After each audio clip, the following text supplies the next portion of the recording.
السلام علیکم۔ سورۃ البقرہ آیت نمبر 50۔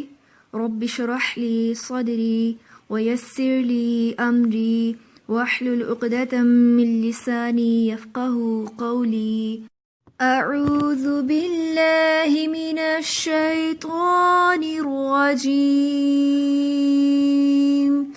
بسم اللہ الرحمن الرحیم۔ وَإِذْ فَرَقْنَا بِكُمُ الْبَحْرَ فَأَنْجَيْنَاكُمْ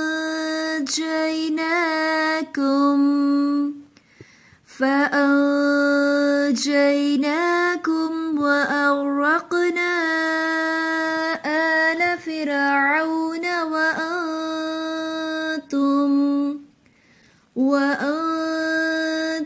تَنْظُرُونَ۔ اور یاد کرو جب ہم نے تمہاری خاطر سمندر کو پھاڑ ڈالا تھا، چنانچہ تم سب کو بچا لیا تھا، اور فرعون کے لوگوں کو سمندر میں غرق کر ڈالا تھا، اور تم یہ سارا نظام دیکھ رہے تھے۔ وَإِذْ فَرَقْنَا بِكُمُ الْبَحْرَ، اور جب ہم نے تمہارے لیے سمندر پھاڑ دیا۔ یہاں ایک خاص واقعے کی طرف اشارہ ہے۔ اللہ سبحانہ و تعالیٰ نے حضرت موسیٰ علیہ السلام کو بھیجا تاکہ بنی اسرائیل کو فرعون کے ظلم سے نجات دلائیں۔ تو معزز سامعین، جب اللہ سبحانہ و تعالیٰ کا حکم آیا تو حضرت موسیٰ علیہ السلام ساری بنی اسرائیل کو لے کر فلسطین کی طرف جانے لگے۔ آگے پہنچے تو دریا یا سمندر تھا۔ بحر کا لفظ دراصل دریا اور سمندر دونوں کے لیے استعمال ہوتا ہے۔ اس کی پوری تفسیر سورۃ الشعراء میں آتی ہے۔ معزز سامعین، حضرت موسیٰ علیہ السلام جب بنی اسرائیل کو لے کر پہنچے تو آگے دریا تو پیچھے آل فرعون تھی۔ تو بہت بنی اسرائیل پریشان ہوئے اور کہنے لگے حضرت موسیٰ علیہ السلام سے کہ تو ہمیں یہاں لے آیا ہے تاکہ ہم ہلاک ہو جائیں اور دشمن ہمیں آ کر پکڑ لے۔ تو اس وقت حضرت موسیٰ علیہ السلام نے فرمایا تھا کہ کلا، ہرگز نہیں، انما یا ربی سیہدینی، میرے ساتھ میرا رب ہے، وہ مجھے راہ دکھائے گا۔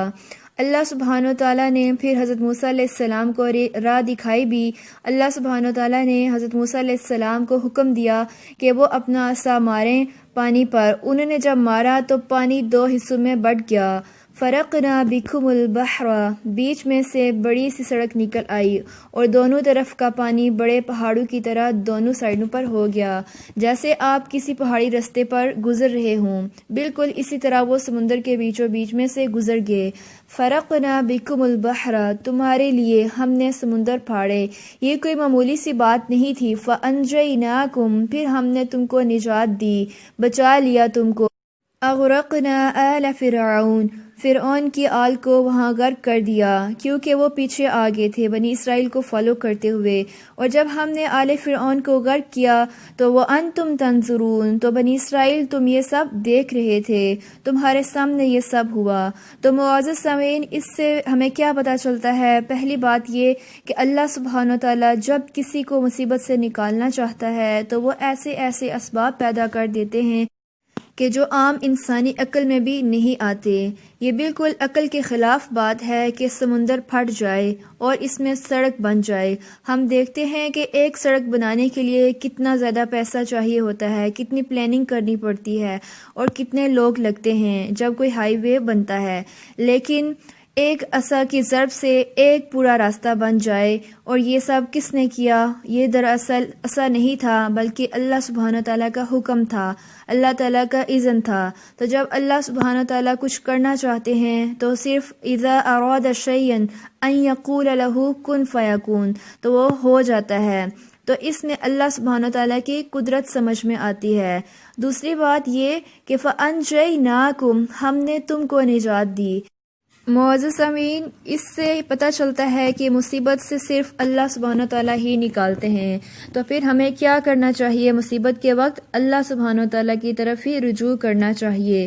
وَأَغْرَقْنَا آلَ فِرْعَوْنَ وَأَنْتُمْ تَنْظُرُونَ، اور پھر آپ دیکھیں کہ یہ صرف بنی اسرائیل کے ساتھ نہیں ہوا تھا۔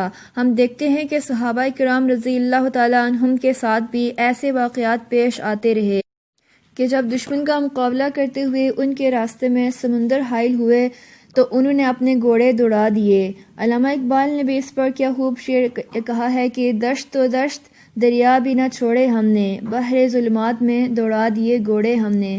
معزز سامعین، یہ حقیقت ہے کہ جب کوئی انسان پورے عزم کے ساتھ اللہ سبحانہ و تعالیٰ کی طرف بڑھتا ہے تو اللہ سبحانہ و تعالیٰ اس کے لیے غیب سے مدد کرتے ہیں، اور بسا اوقات سمندر بھی خشکی کا راستہ بن جاتے ہیں اور وہاں بھی راستے نکل آتے ہیں، لیکن یہ کب ہوتا ہے؟ جب اللہ سبحانہ و تعالیٰ کی مدد آتی ہے۔ اور اللہ سبحانہ و تعالیٰ کی مدد کے لیے ہمیں کیا کرنا چاہیے؟ اللہ سبحانہ و تعالیٰ ہی کی طرف رجوع کرنا چاہیے۔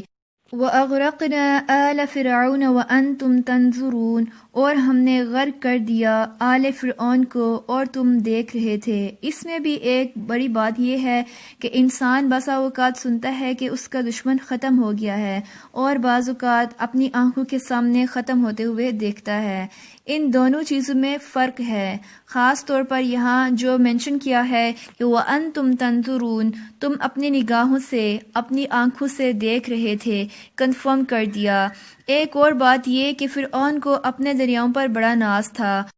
قرآن کریم میں ایک جگہ آتا ہے کہ فرعون کہا کرتا تھا کہ اے قوم میری، تم یہ مصر کی بادشاہت نہیں دیکھتے؟ وَهَذِهِ الْأَنْهَارُ تَجْرِي مِن تَحْتِي، اور یہ دریا جو میرے نیچے بہتے ہیں۔ افلا تبصرون، تم دیکھتے نہیں ہو میں کتنا بڑا بادشاہ ہوں۔ تو معزز سامعین، اللہ سبحانہ و تعالیٰ نے اس کو انہی دریاؤں میں ڈبو دیا جن پر انہیں بڑا ناز تھا۔